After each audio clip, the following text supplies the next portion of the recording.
I found the doorbell on a Sunday morning while walking through an empty lot on the edge of town. It was one of those places that had been half developed years ago, then abandoned. The ground was uneven and cracked with weeds pushing through and a few leftover fragments of concrete for whatever had once been there.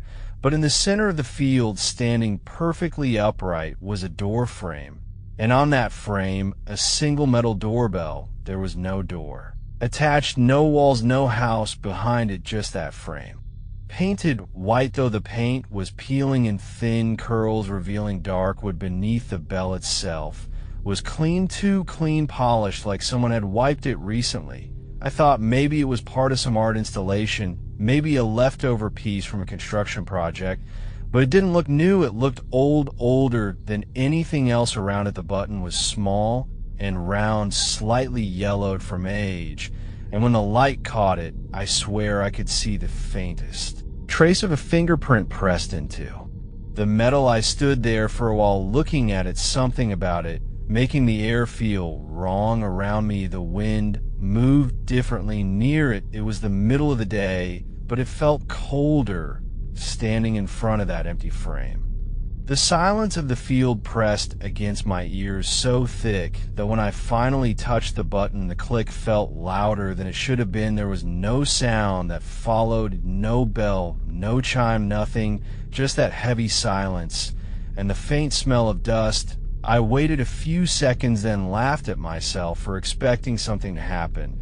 But as I turned to leave, I heard something faint from far off, a sound so small I almost thought it was the wind shifting. It was the faint ring of a bell, not from where I stood, but from somewhere deep behind me. I turned, and the field looked exactly the same, empty, except for that frame that night. I couldn't stop thinking about it. I told myself it was nothing, but still my hand kept tingling from where I had touched the button. It was like a faint vibration under my skin, a tiny pulse that wouldn't go away. I dreamt that night of standing in front of the frame again, but this time the button was glowing faintly, like an ember, and when I reached for it, I could see someone's shadow moving behind the empty space where a door should have been. I woke up before my hand touched it. The air in my room smelled faintly metallic, and there was a single sound echoing faintly through the night, the distant ringing of a bell. When I went back the next day, the field felt even quieter than before. I told myself I was just curious, that I needed to see it again, but deep down I knew I wasn't going because of curiosity. I was going because I couldn't stop thinking about it. The frame was still there, but the button looked slightly different. It was pressed in halfway, like someone had just used it. There was fresh dirt around the base of the frame, as if the ground had been disturbed recently. I crouched down and ran my fingers over it. The soil was soft and cold, but when I pulled my hand away, my fingertips came up slightly, wet with something that wasn't mud. It was clear, sticky, almost like condensation, but warmer than it should have been. I stood there frozen, listening, and that's when I heard it again, the faint sound of the doorbell ringing.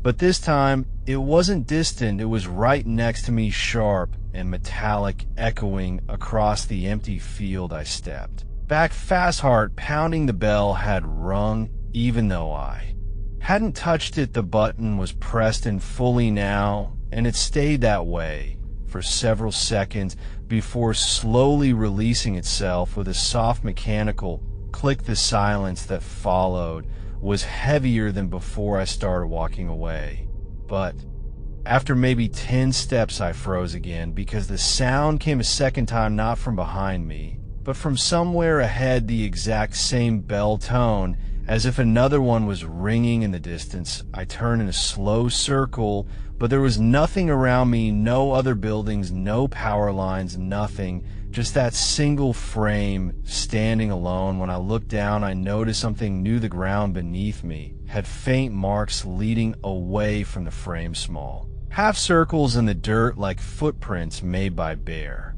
heels. I followed them only for a few meters before they vanished into the grass. The air around me smelled stronger now, like iron and rain, and something faintly sweet like rust left too long in water that night when I lay in bed. I heard it again, a single ring echoing faintly through the walls. It wasn't my doorbell. It wasn't coming from outside. It sounded like it came from somewhere inside the house. I checked every room, but nothing was there. The sound came once more, softer this time, from the direction of my living room wall, the same tone, the same exact pitch. I went to bed and tried to ignore it, but as I drifted off, I could swear I felt something move faintly against the mattress beside me, a vibration not unlike the feeling that had lingered in my hand after I first pressed that button. And from outside, through the half-open window, the faint metallic ring echoed, once more, soft, steady, distant.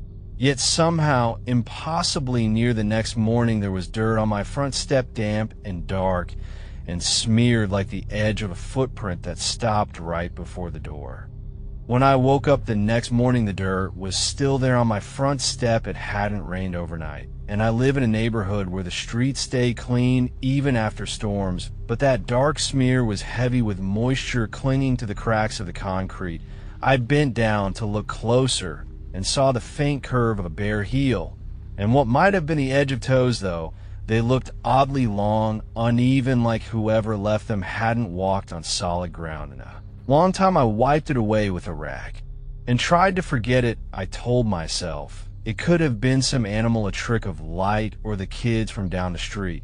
But as I sat with my coffee later that morning, I couldn't shake the smell that hung in the air. It wasn't coffee. It was that same faint iron scent that I had noticed by the doorbell. By midday, I convinced myself to drive back out to that field to prove to myself that the thing hadn't changed, that it was still just a frame standing in an empty lot, nothing more. When I got there, I realized the ground looked different. The grass near the frame had been flattened in a half-circle pattern, like someone had stood there for a long time, maybe pacing back and forth. The dirt near the base of the door frame was darker too, as if soaked through from underneath. The button was clean again. The marks on it from before were gone, wiped away like new metal. But when I reached toward it, something in me hesitated. I didn't want to touch it, not after what had happened in my house, not after the ringing. I couldn't explain, but curiosity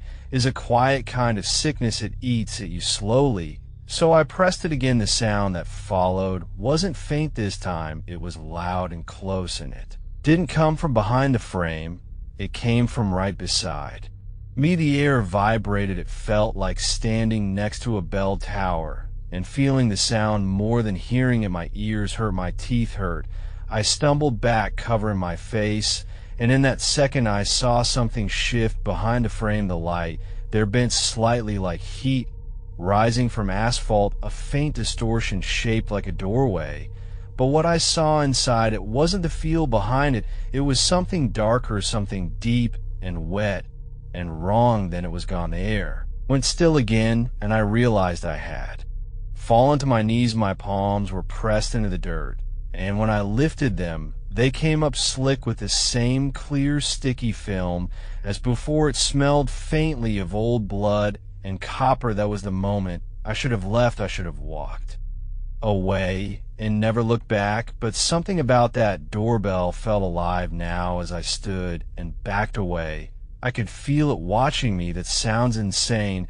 I know it had no eyes, no shape, but I could feel it like standing near something that's waiting for you to make a mistake. That night, I couldn't sleep. I sat awake, listening to the creaks in my house. The air felt heavy, almost electric around too. A faint hum started from the corner of my living room. It wasn't mechanical. It wasn't coming from anything that should make sound. It was a low vibration like a distant generator, but steady and deep enough that I could feel it in my ribs. Then the bell rang once, sharp and clear from somewhere inside the house. I jumped up and looked around every room. I checked the door, the windows, even the attic, nothing. Then it rang again, softer this time from the hallway. I could tell exactly where it came from, but when I walked there, it went silent. And then my phone lit up, no call. No message, just the screen flashing. Once like a signal, the time showed exactly 3:03. I turned the screen off and set it down, but before I could move it lit up again, and this time there was a notification. I didn't recognize no app name, just one word on the black background answer. I stared at it, not touching the screen, and as I did, the sound of the bell came one more time from just behind me. I spun around, the air behind me shimmered faintly for a split second, like the heat shimmer I'd seen in the field. Then it was gone. When I looked back down at my phone, the notification had disappeared, but in its place a faint reflection showed on the black screen. It wasn't my own face, it was a door frame standing in the dark, and behind it, something barely visible moving slowly forward. I dropped the phone, and it hit the carpet screen first. I didn't pick it up until morning when I finally dared to check. The screen was blank, no cracks, no marks, no notifications. But when I went to wash my hands, I noticed the same faint residue on my fingertips, clear and slightly tacky, like I'd pressed something made of glass that had been sitting out in the cold.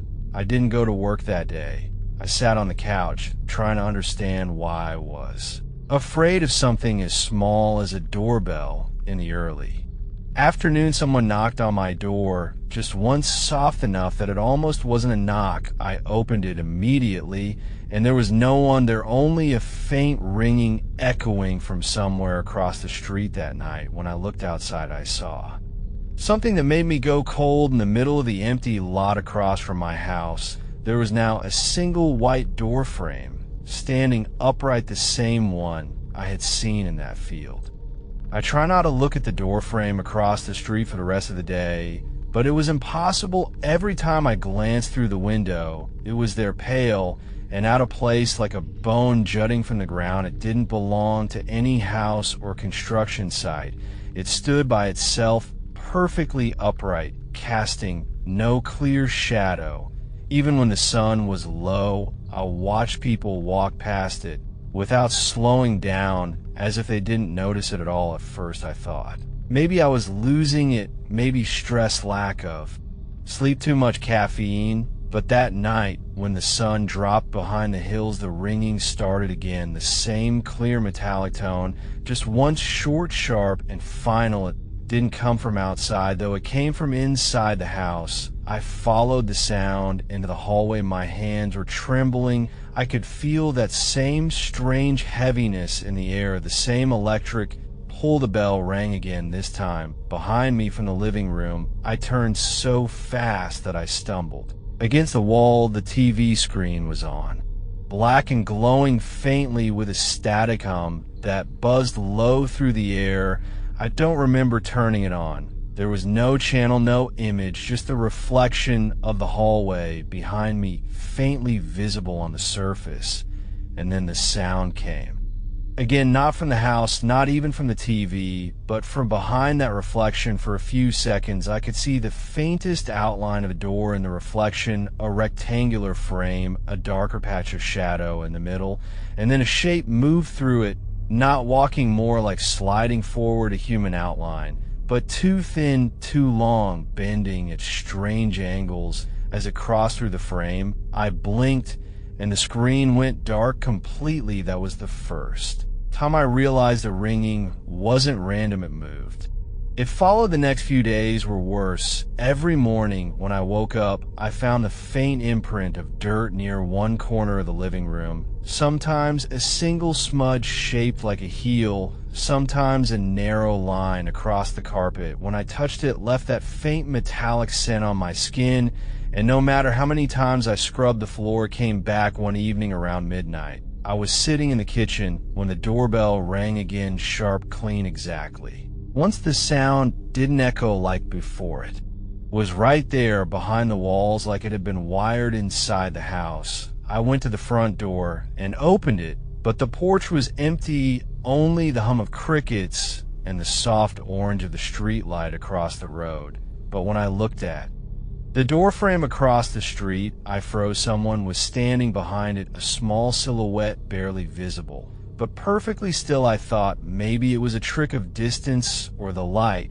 but the longer I looked, the clearer it became. The figure was facing me, standing just behind the frame, motionless, head slightly tilted. Its outline was wrong, though, the shoulders too sharp, the arms hanging too low. I couldn't see its face, only the faint gleam of something wet on the chest, like it had been standing in the rain. I blinked once, and it was gone. I didn't sleep that night.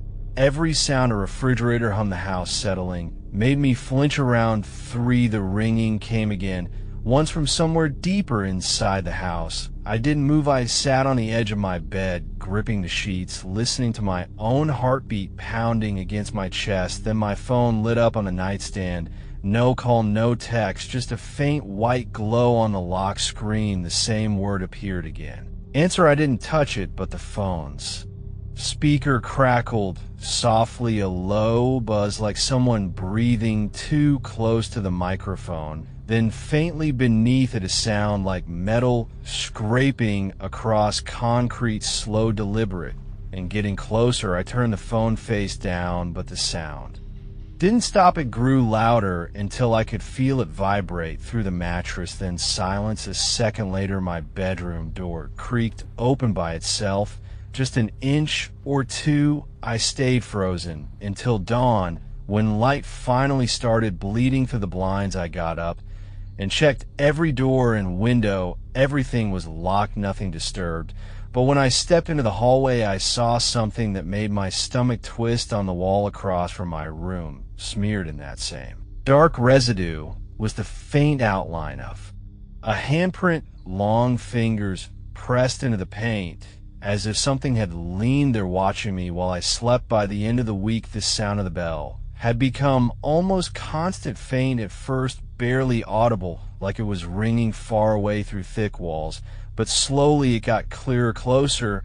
I stopped using the TV, stopped answering my phone, unplugged everything. But it didn't matter. The sound came from somewhere deeper, now somewhere underneath. Last night it rang from the basement. I didn't even know why I went down there. Maybe to prove it wasn't real, maybe because I was too tired to care anymore. The air was cold, damp, the smell stronger than before. When I reached the bottom step, I saw a faint light coming from the far corner, a soft pulsing glow. When I got closer, I realized it wasn't a light at all. It was the reflection from metal, something embedded in the wall, a small round object, circular and smooth.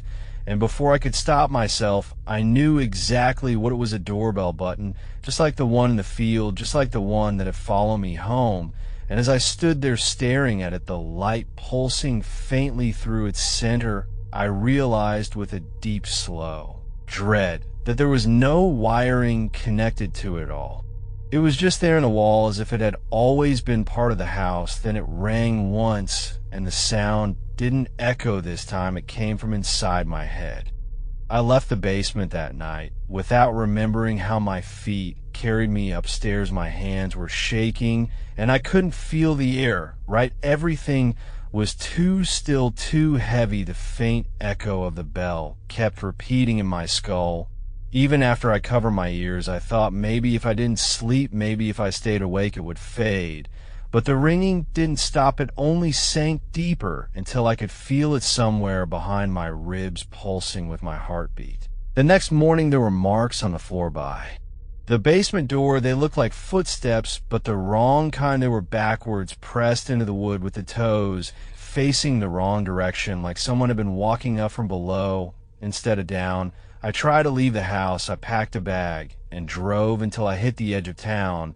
But when I checked the rearview mirror, I saw the field again, the same empty stretch of grass, and that door frame still standing alone with something pale behind it watching my chest. Tightened and my breath caught in my throat. I turned the wheel sharply to take another road, but the next intersection led me right back to it again. The same road, the same field, as if the world had folded itself around me. I parked on the roadside and got out the air. Smelled wrong, like cold metal and burnt dust. I walked toward the door frame, slowly, each step heavier than the last. When I got close enough, I saw the bell again, hanging from a wire, but the wire wasn't attached to anything. It hung, freely swaying slightly, though there was no wind. The faint sound of a knock came from behind the frame, not loud, just a dull, slow rhythm. I could feel in my bones. When I reached out my hand, the air thickened, my fingers barely brushed the surface, and it felt warm too. Warm like skin. I pulled back, and the knocking stopped, but something else began, a faint hum, deep, low, steady, like a voice too far to hear. Clearly the air around me started to tremble, and before I could turn back, I heard it again. The ring, the exact sound that had been following me for days. It came from behind the frame. But this time it didn't stop, it just kept ringing, one continuous metallic tone that grew sharper until I felt it inside my skull eye. Ren, I didn't remember dropping my bag or getting back to the car. I just remember the sound chasing me all the way back, the bell echoing through the trees until it faded into silence. When I got home, I found the basement door wide open. The house was colder, darker. Every sound felt thick and slow. The TV was on again, black screen, humming softly. I didn't go near it. Instead, I sat in the kitchen and tried to focus on breathing, but even that felt wrong, like the air itself was pushing back against me. Then I noticed the clock on the wall, the second hand, wasn't moving. It hung frozen, pointing straight down. I stared at it for a long time until I realized the faint knocking was back this time, coming from the walls. It wasn't rhythmic now, it was slow, irregular, like something feeling its way through. The structure tapping from inside the plaster. Each knock echoed differently, as if whatever was doing it was moving closer to the surface. I followed the sound through the hallway. It led me to the living room, to the far corner, near the window. The plaster there, it started to bubble, slightly small cracks spreading from one point. I leaned close, and I swear I could feel warmth radiating from it, like something breathing on the other side. Then a knock came again, hard enough to shake the frame. I stepped back, but the wall started to split down the middle, like a thin dark line, widened slowly, revealing the outline of something beneath. I could see movement, something shifting through the opening. I couldn't breathe. I wanted to run, but I couldn't move. Then the line stopped spreading and the knocking went silent. When I looked down, I saw dust on the floor, shapes forming in it, footprints again, leading away from the wall, toward the stairs, each one pressed deeper than the last that night. I tried to sleep in the car outside, but the moment I closed my eyes, I woke to the sound of a single ring close enough that it vibrated the glass. I turned my head slowly, and there on the hood of the car was the bell, the same one from the basement, perfectly clean, perfectly still, no wire attached. I didn't touch it. I just sat frozen, watching it gleam under the pale streetlight for a long moment. Nothing happened. Then faintly through the metal, I heard a whisper, not words, but a breath and a sound like soft laughter, distant, but coming closer. The next morning the bell was gone. But when I walked back into the house, the walls seemed different, the air heavier, the faint sound of something moving beneath the floors continued all day. Sometimes directly under my feet, sometimes in the ceiling above. That night, the ringing started again. But this time it wasn't coming from the house or the walls, it was coming from outside at the end of the driveway.